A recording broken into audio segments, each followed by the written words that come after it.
Geek Myths, a novel about life, love, and the pursuit of sonic screwdrivers. Available in paperback and Kindle edition from Amazon. Scanning for audio.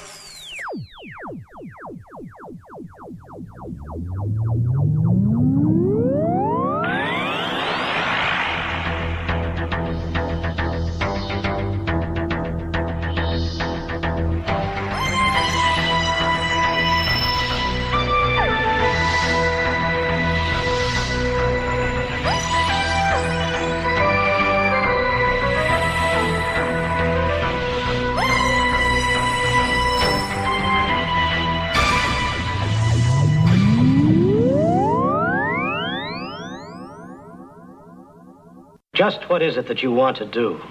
Well, we want to be free. We want to be free to do what we want to do. And we want to get loaded. And we want to have a good time. And that's what we're going to do. Well, when, baby? Let's go. We're going to have a good time. We're going to have a party. Welcome to a Tin Dog Podcast. Now this is perhaps the last, it's the last one in this Mags trilogy. I've completely loved Mags's return. I mean, if you want to hear me enthuse regarding Jessica Martin's performances, listen to the last two Min-Range podcasts, because that's basically all they are. Well, they're not. Actually, they're me going on and on about how great the whole thing is. Well, it's business as usual if that's the case, because this is, now brace yourselves, arguably the greatest Seventh Doctor story ever. Not just on audio. If this had existed on TV, it would have been by far the best Seventh Doctor story going, and I mean all of them. That includes the messed up nonsense that is Ghostlight that we love in our hearts. It includes the Dalek stories that made us go, hey, Doctor Who's back. It includes the weirdness of the Happiness Patrol that makes you come back years later and go, you know, I was wrong. This was marvellous. And I know there are people out there who say Happiness Patrol was brilliant first time around. Well, good on them. I can't be one of them. I'm not. But we're not here to talk about that. We're here to talk about the gloriously titled Alien Werewolf in London. Yes, we've all seen, well, many of us, most of us, some of us, have seen American Werewolf in London. And, of course, no one has seen American Werewolf in Paris. Nope, you can't get me for seeing that one, especially on Sky in the middle of the night, because I never got round to watching it, and then it went off. That's not important. What is important is that the title's lifted from that classic movie, because everyone loves a werewolf story. And what do we like werewolf stories to have? We like them to have vampires. Now, the Seventh Doctor's got an ongoing history with vampires. Really has. And I only bring the vampires up because I know they're not in the synopsis. Oh, hang on. Here's the synopsis. An alien werewolf in London. A space-time summons brings the TARDIS to the strangest place Mags has yet visited. A haven for the freakiest freaks and the weirdest weirdos. Camden Lock, London in the early 1990s. But there's a reason why former TARDIS traveller Ace has brought the old gang back together. She's on a mission to rescue an alien being held prisoner in a massive mansion. A mission that can't possibly go wrong. Right, the vampires themselves aren't in the synopsis, but they are in the trailer, which you've probably heard on the end of the last disc, and you'll hear in the end of this podcast, so it's not really a spoiler, and I do try and remain as spoiler-free as always, you know that. But you can't talk about the story without talking about the whole vampire thing. Now, the Seventh Doctor has had run-ins with vampires before. We know this, right? You can just flick through. Time Lords have a long history of vampires.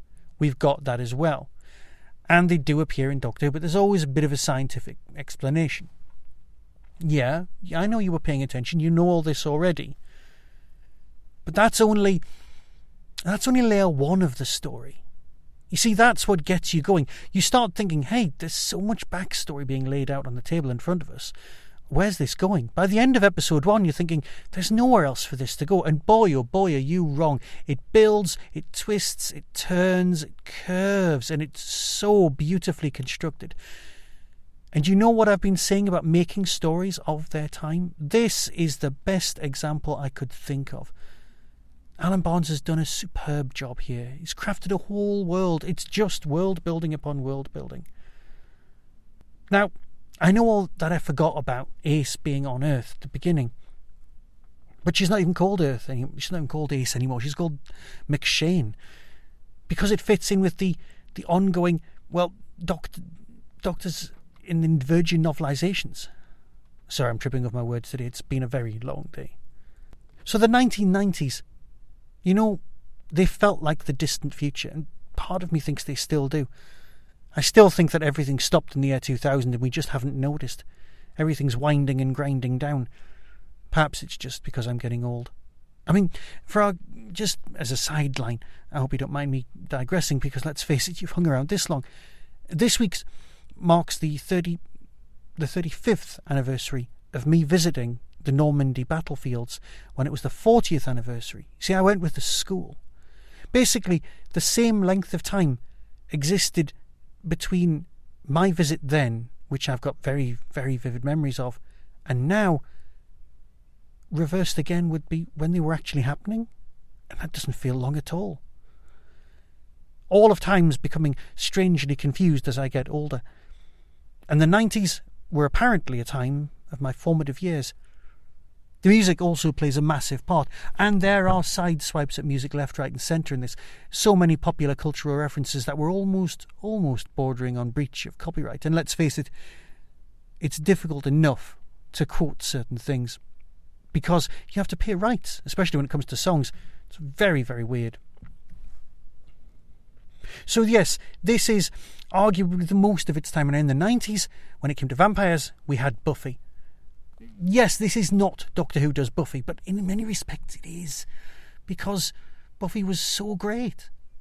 And you know what? If this had been on TV at the time, we would have gone, oh yeah, Doctor Who doing Buffy, let's let it go. But it's better than that. Because, yeah, with Buffy you had lots of pop cultural references, but you've got so many here that it makes it just feel real. And if you were watching it at the time, it wouldn't have felt like a pop culture reference. It would have just felt of the time. Yeah, let's all be down with the kids. But you know what? I don't care. I want to talk about this story on so many levels. There's a business with the thing in the basement that I want to talk about and extrapolate, and how the performances evolve and turn and are sixpence, and oh, it's just so great. But I can't do that. I can, however, talk about the fact that there are side swipes at square eels. I know. Remember the square eel? Oh, if you're in the UK, you'll remember those. And that's what this would have been. Yes, they're hexagonal, but that's all it is. And everyone's love of Neighbours and Home and Away. Oh, it's just so perfect. Look, don't take my word for it. Listen to the trailer and decide for yourself, because all you're going to get from me is me saying how great it is. And you know what? The only thing that's missing from this story is the Forge.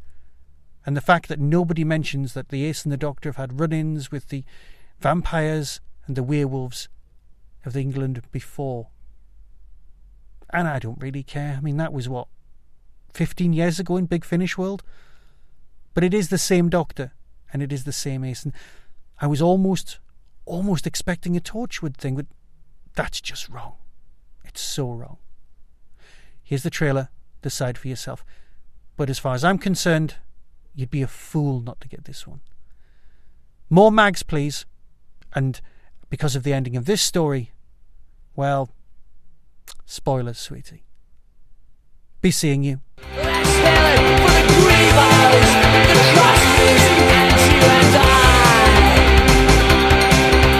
Hello, good evening, welcome, and goodbye. Where are we? Camden Market. Come on, I think you'll like it. Coming soon from BigFinish Productions. What's your mags? Ace! I take it there's a crisis worthy of my attention? Yeah? Doctor Who, an alien werewolf in London. I met this Aussie guy on the tube. Reckons he saw an alien just last week. I believe him. Pleased to meet you. She wants to see us both. Her ladyship, down below. The lift goes down and down, recesses all along the walls like for coffins. Raymond! Alicia! Is that you? I have a story that I think will be of great interest to all of you. You don't want my sister to tear your throat by accident. What? She's got fangs. You're vampires! Ow! The lights! What about the lights? Oh no.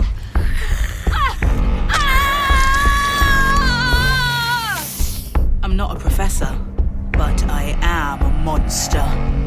You're leaving Ace! Ace is with the monsters now. There's been a chemical tracker in my bloodstream ever since Camden. You're not who you think you are. You're the creature from the mausoleum.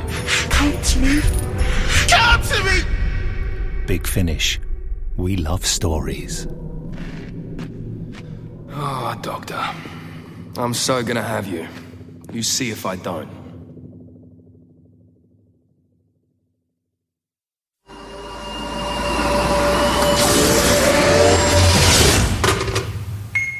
On Saturday the 31st of August 2019, Hooverville returns. The Derby Quad brings us the best little Doctor Who convention in the world. Guests announced so far include Ingrid Oliver, Osgood, Sophia Miles, Madame Pompadour, the girl in the fireplace, Nabil Shaban, who played Syl, Christopher Ryan, Lord Kiv in Mind Warp, and General Stahl in the Sontaran Stratagem. Edward Russell, former Doctor Who brand manager. Rob Ritchie, 3D animator on the Macra Terror. Keith Barnfather from Real Time Pictures. Chris Chapman, Doctor Who VAM producer. James Burgess, model maker on Mission to the Own remake. And there are sponsored guests including Michael E. Bride, director, and Simon Fisher Becker, who played Dorian Maltivar. There are still guests to be announced, and some of them are pretty impressive. So get yourself over to the Derby Quad website and book yourself a ticket for Saturday the 31st of August 2019. See you there. That was the Doctor Who Tin Dog Podcast, available on iTunes, YouTube, Twitter, RSS, Vimeo, and across the internet. Doctor Who and its associated properties are all copyright and trademark of the BBC. No infringement is intended. Why not become a supporter by visiting patreon.com/tindog. Contact the show on tin-dog@hotmail.co.uk. The Tin Dog Podcast is a founder member of the Doctor Who Podcast Alliance.